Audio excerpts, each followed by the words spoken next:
তুমি কি জানো দুনিয়ার সব দোয়ার মধ্যে একটা দোয়া আছে যেটা আল্লাহ সবচেয়ে বেশি ভালোবাসেন?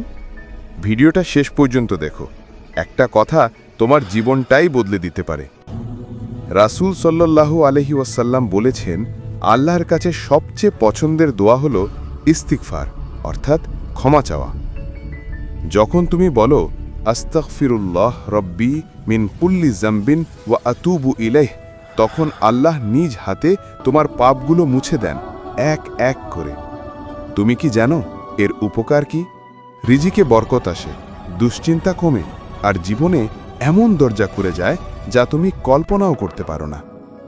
আর যখন মানুষ কাঁদতে কাঁদতে একবার বলে, হে আল্লাহ আমাকে মাফ করে দাও, তখন আল্লাহ বলেন, আমি তোমাকে মাফ করে দিলাম। বন্ধু, আজ রাতেই 3 বার পড়ো আস্তাগফিরুল্লাহ রব্বি মিন কুল্লি যামবিন ওয়া আতুবু ইলাইহ। দেখবে মন হালকা হয়ে যাবে আর সমস্যাগুলো গলে যাবে ইনশাআল্লাহ।